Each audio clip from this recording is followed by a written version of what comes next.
नाज़रीन, आज हमारे साथ स्टूडियो में एक ऐसी खातून मौजूद हैं जिन्होंने कराची यूनिवर्सिटी के सामने बम धमाके के बावजूद अपने औसान काबू में रखे और जब कोई मर्द ज़ख्मी को अस्पताल ले जाने को तैयार नहीं था, उन्होंने ख़ुद को वॉलंटियर किया और आखिरी वक्त तक मरीज़ के साथ रहीं।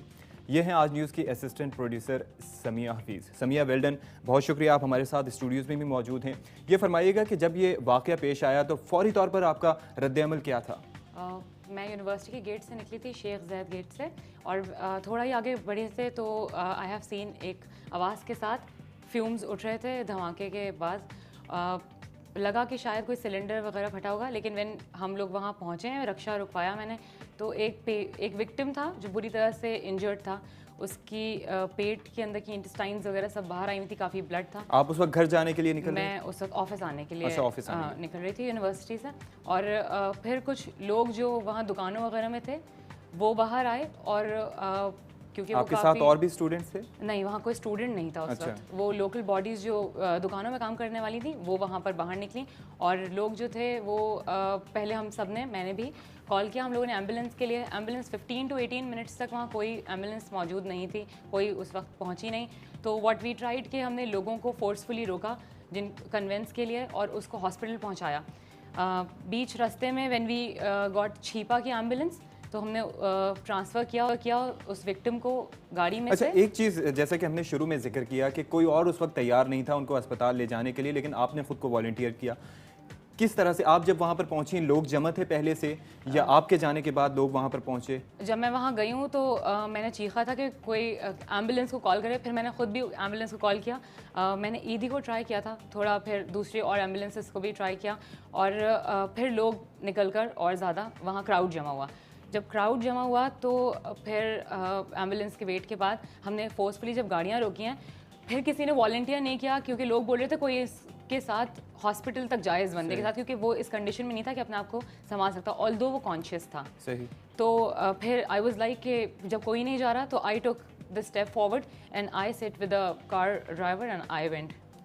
अच्छा सुमैया, ये बताइएगा कि अमूमन जब भी ऐसा होता है कि कोई धमाका होता है या कहीं फायरिंग का सिलसिला होता है, कराची के हालात आपको इल्म है, तो लोगों की ख्वाहिश होती है, हर किसी की ख्वाहिश होती है कि वहाँ से हम मतलब कहीं पे आगे फायरिंग हो रही है तो आप वहीं से कार टर्न कर लेते हो, या अगर पैदल हो तो वहीं से दूसरा रास्ता।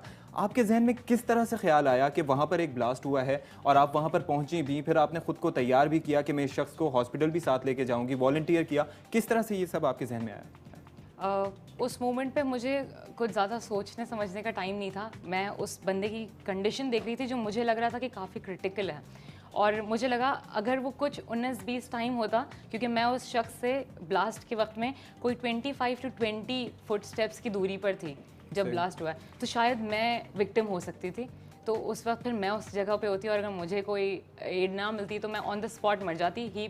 और उस बंदे का था कि वो सरवाइव कर गया था उस वक्त, उस टाइम स्पैन तक, तो शायद इसलिए लेकिन बदकिस्मती से वो बाद में सरवाइव नहीं कर सके। लेकिन बहुत शुक्रिया समिया हफीज़, आप हमारे साथ स्टूडियोज़ में तशरीफ़ लाई, और हम आपसे आइंदा भी करती हैं कि आप ह्यूमैनिटेरियन बेसिस पर ऐसे काम करती रहेंगी। Thank you so much. नाज़रीन, कराची में लगातार दूसरे रोज़ भी रेंजर्स की गाड़ी को निशाना बनाने की कोशिश की गई। जामिया कराची के शेख ज़ैद सेंटर के बाहर होने वाले बम धमाके में एक शख्स जाँ बहक हो गया। इस पर गुफ्तगू करने के लिए हमारे साथ मौजूद हैं CPLC के साबिक सरबरा और महकमा दाखिला सिंध के मुशीर शरफुद्दीन मेमन साहब। शरफुद्दीन मेमन साहब, बहुत शुक्रिया आपने हमें ज्वाइन किया। ये फरमाइएगा कि गुज़िश्ता रोज़ भी यही वाक़या हुआ था, रेंजर्स की गाड़ी को निशाना बनाया गया जिसमें 3 अहलकार जाँ बहक हो गए थे। आज भी इसी तर्ज की कोशिश की गई जिसमें एक आम शहरी मारा गया। ये फरमाइएगा कि आप इन कार्रवाइयों में कितनी मुमासलत देखते हैं? देखें, ये तो मैं आपको जो मुहर्रम हराम के हवाले से ज़ाहिर है हमारी जितनी लॉ इन्फोर्समेंट एजेंसीज़ हैं, जिसमें पुलिस और रेंजर्स जो है वो हाई अलर्ट पर हैं, और वो ये रूटीन में होता भी है। और ख़ास तौर पे इस मुहर्रम हराम में ज़ाहिर है कुछ इस तरह की इन्फॉर्मेशन मौजूद थी कि दहशतगर्द जो हैं वो इस तरह के वाक़यात करने की कोशिश करेंगे, कार्रवाइयाँ करेंगे, और वो शहर में कहीं ना कहीं उन्होंने पेनिट्रेट किया है। आपने ये भी देखा होगा कि हमारी जो CID की टीम ख़ास तौर पर है, उन्होंने बड़े कामयाबी के साथ एक गैंग जो है बस्ट किया था मुहर्रम हराम से कुछ ही दिन पहले। तो जो इन्फॉर्मेशन हम तक जो आ रही थी उसमें हमारी पुलिस और हमारी रेंजर्स जो है बड़ी इफ़ेक्टिवली जो है उन्होंने इन चीज़ों को कंट्रोल किया। और आपने देखा होगा कि मुहर्रम हराम जो है पुरसुकून اور امن و امان سے گزر گیا. ظاہر ہے یہ جب ان کا جو مین ٹارگٹ جو تھا یہ 10 محرم جو تھے اس میں انہوں نے کچھ نہ کچھ کرنا تھا جس میں وہ کامیاب نہیں ہو پائے, تو یہ ان کی فرسٹریشن لیول تھی جس پہ انہوں نے ان کا اپنا ایک ریئیکشن شو کرنا تھا. 2 جو بلاسٹ ہوئے تھے چھوٹے بلاسٹ جو کہ روڈ سائڈز پہ ہوئے تھے محرم الحرام 10 روز کے بیچ میں, وہ بھی ان کی ایک جو کوشش جو تھی وہ ناکام تھی. اس میں کوئی جو ہے نقصان نہیں, جانی نقصان نہیں ہوا, تھوڑا بہت نقصان ویسے کولیٹرل ضرور ہوا ہوگا مگر جانی نقصان نہیں ہوا. تو اس کے ساتھ ساتھ یہ جو واقعہ یہ بھی اسی سے آپ لنک اس کو کریں گے کہ یہ جو دہشت گرد تھے یہ اپنے عزائم میں کامیاب نہیں ہو پائے جو وہ کرنا چاہ رہے تھے, اور اس میں ہماری جو لا انفورسمنٹ ایجنسیز ہیں اتنا افیکٹولی انہوں نے کام کیا ہے اور ابھی بھی کام کر رہی ہیں. تو یہ اس کا ریئیکشن ہے جو ہمیں سامنے نظر آیا ہے, جس میں ہمارے 3 رینجرز شہید ہوئے.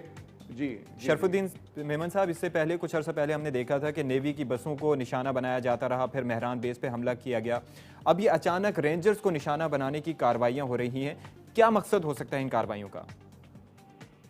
دیکھیں یہ تو بڑی ایک کامن سی چیز ہے, میں جس طرح میں نے پہلے بتایا اور آپ بھی ان چیزوں کو دیکھ بھی رہے ہیں, میڈیا بڑا کلوزلی واچ کر رہا ہے. آپ نے دیکھا ہوگا کہ رینجرز نے ہمارے بڑے ایفیکٹولی جو ہے گراؤنڈ پر پولیس کے ساتھ مل کے کارروائیاں کی ہیں. میں تھوڑا سا آپ کو پیچھے لے جاؤں گا, جو کراچی کے جو پہلے حالات تھے جس میں ٹارگٹ کلنگ کا سلسلہ جاری تھا, اس کو روکنے میں رینجرز نے جو ہے بھرپور طریقے سے ہمارا ساتھ دیا ہے اور اس میں بڑا ایفیکٹولی کام کیا ہے. ایون یہ جو دن ہیں جو جس پہ ہم ہائی الرٹ ہیں اس وقت, اور اس میں بھی جس طرح کی کارروائیاں ہوتی رہی ہیں, بہت ساری ایسی انفارمیشن ہے جو ابھی تک سامنے نہیں آئی ہیں, جس میں بہت سارے ایسے گینگز اور دہشت گرد جو ہیں اور کرمنلز ایلیمنٹس جو ہیں وہ پکڑے گئے ہیں. تو ظاہر ہے جب اس طرح کی کامیابیاں آپ کی فورسز کر رہی ہوں تو یہ دہشت گرد جو ہیں اپنی فرسٹریشن میں کچھ نہ کچھ انہوں نے کرنا ہوتا ہے, اور یہی اس کا رد عمل تھا جو کہ سامنے نظر آیا. اچھا, یہ مسلسل دوسرے روز شرف الدین صاحب, مسلسل دوسرے روز یہ جو دھماکے ہوئے ہیں, اب اس تسلسل کو آپ کیا کہیں گے اور ان سے کس طرح سے نمٹا جانا چاہیے تاکہ مستقبل میں ایسے واقعات رونما نہ ہوں, کل ایسا واقعہ نہ ہو؟ دیکھیں ہم نے ہماری جو انٹیلیجنس جو ہے وہ ظاہر ہے بڑا اسٹرانگلی ہمارے ساتھ کام کر رہی ہے, اور ہماری اپنی جو رینجرز ہیں یا پولیس ہیں ان کی ہیومن انٹیلیجنس اپنی جگہ پر ہے, مگر جو انٹیلیجنس ایجنسیز ہیں وہ ہمارے ساتھ کلوز کوآرڈینیشن میں کام کر رہی ہیں, اور ان کی جتنی انفارمیشن ہم تک پہنچ رہی ہے اس میں پولیس جو ہے اور رینجرز جو ہے ٹارگیٹڈ ہو کر کاروائیاں بھی کر رہی ہے اور اس میں کامیابی بھی ہو رہی ہیں.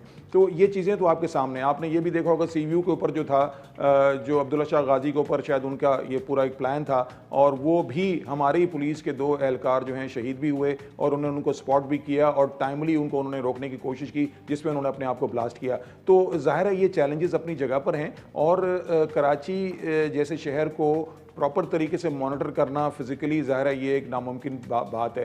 تو اس میں جو چیزیں ہیں ظاہر ہے اس میں جس طرح ان خاتون نے جو ہے بہت زبردست کام کیا. بہت شکریہ آپ کا شرف الدین میمن صاحب, آج اس سے گفتگو کرنے کے لیے.